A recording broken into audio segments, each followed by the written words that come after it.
हरे कृष्णा। आप देख रहे हैं ट्रू मीडिया का ज्योतिष विज्ञान। शिरडी के साईं बाबा का स्मरण मात्र ही जीवन में अनेक संकटों का निवारण कर देता है। उनकी आराधना अत्यंत सरल है, जिसे कोई भी भक्त सहजता से कर सकता है। तथापि उनकी पूजा में कुछ निश्चित नियमों का पालन आवश्यक है, जिनका उल्लंघन नहीं करना चाहिए।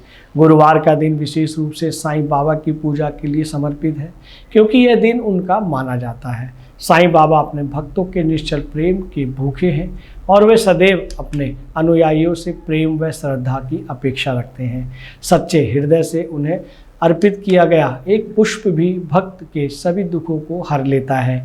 उनकी पूजा में किसी प्रकार का आडंबर या दिखावा अपेक्षित नहीं है, लेकिन यदि उनकी आराधना में अनजाने में भी कोई भूल हो जाए तो उसके गंभीर परिणाम हो सकते हैं।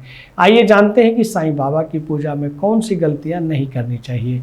साईं बाबा की पूजा शुरू करने से पहले अच्छे मन से स्नान करें और शांत मन से उनका ध्यान करें। फिर साईं बाबा की मूर्ति को दूध और दही मिले हुए पानी से नहलाएं। इसके बाद साफ पानी में उन्हें स्नान कराकर वस्त्र पहनाएं। अब फूल माला, धूप, दीप और भोग लगाकर उनकी पूजा शुरू करें। इसके बाद श्रद्धा और सुबरी यानी कि धैर्य और दर्शाने वाले 2 घी के दीपक बाबा के सामने जलाएं। ध्यान रखें कि इन दोनों दीपकों में इतना घी हो कि वे साईं बाबा के सामने कम से कम 21 मिनट तक जलते रहें। वहीं बैठकर साईं सतचरित का पाठ करें। यह याद रखें कि साईं बाबा के सामने किए गए पाठों की संख्या 11 होनी चाहिए। पाठ पूरा होने के बाद ओम साईं नाथाय नमः, ओम श्री शिरडी देवाय नमः का जाप करते हुए साईं बाबा को फल और मिठाई अर्पित करें। साईं बाबा की पूजा हमेशा अपने और अपने परिवार की भलाई के लिए करें। कभी भी किसी दूसरे के नुकसान पहुंचाने के उद्देश्य से उनकी पूजा ना करें, अन्यथा इसके बहुत बुरे परिणाम हो सकते हैं। जब आप साईं बाबा की पूजा कर रहे हों तो मन में शांत रखें। गुस्से या भारी मन से कभी भी उनकी आराधना ना करें।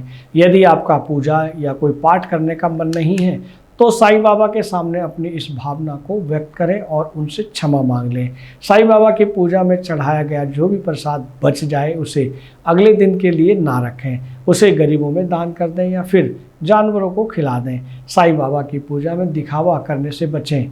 आपकी जितनी श्रद्धा हो उतना ही दान पुण्य करें और उतना ही प्रसाद चढ़ाएं। दिखावे की पूजा का कोई महत्व नहीं होता। दोस्तों, आपने देखा कि साईं बाबा को कैसे मनाया जाए, किस विधि विधान से उनकी पूजा की जाए और प्रसाद चढ़ाया जाए। ये जानकारी आपको कैसी लगी, हमें आपके भावपूर्ण कमेंट्स की आवश्यकता है। और जिन साथियों ने इस चैनल को सब्सक्राइब नहीं किया है वो सब्सक्राइब अवश्य कर लें। हरे कृष्णा।